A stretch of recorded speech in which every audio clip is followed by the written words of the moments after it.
Mardi, mercredi, jeudi. De guerre là, on fabrique quelque chose qu'on a dans notre quotidien. Bonjour Madame Rankou, c'est un honneur de vous interviewer aujourd'hui. Comment est né le projet Le Spectre de Boko Haram, inscrit sur la liste de la 5e édition du Festival international du film de l'île de Hainan? Comment avez-vous choisi de raconter cette histoire particulière? En 2015-2016, je travaillais dans la région du Grand Nord avec le cinéma numérique ambulant où je devais projeter des films dans 50 villages. Et quand j'arrivais dans la zone, ma présence coïncide avec le mouvement terroriste où ils attaquaient les villages. Ils avaient commencé à attaquer les villages du côté du Cameroun. Donc, du coup, j'étais frappée par le fait qu'il y avait une grande partie de la population qui avait décidé de rester comme une forme de résistance envers les terroristes qui voulaient prendre leurs terres et leurs biens. Donc, j'ai commencé à penser à travailler le film dans lequel je voulais dépeindre la vie. Quels ont été les principaux défis auxquels vous avez été confrontés lors du tournage de ce documentaire? Alors, il y a eu tellement de challenges.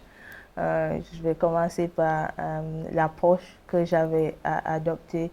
Comme vous avez vu, le film, c'est complètement un cinéma d'observation où il n'y a pas de commentaires appuyés ni d'orientation de quelque sorte. Donc, pour arriver à avoir ce résultat de documentaire d'observation, il m'a fallu beaucoup de temps et aussi changer complètement toutes les habitudes. Donc, quand je suis arrivée là-bas, je suis arrivée comme c'est une société très patriarcale. Donc, je ne suis pas arrivée comme la grande cinéaste qui vient jeter personne. Je suis arrivée là-bas comme une femme, certes, qui fait le cinéma, mais une femme qui respecte la tradition et qui veut apprendre pour être en mesure de donner un film qui serait fidèle.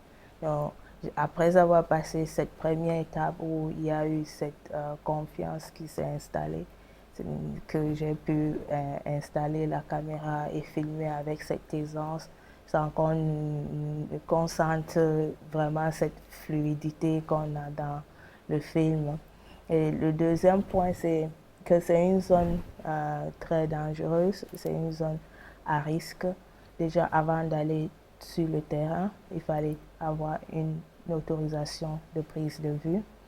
Et une fois qu'on avait l'autorisation de prise de vue, il fallait envoyer une correspondance au service de gouverneur, préfecture, sous-préfecture, différents villages et aussi différents camps militaires.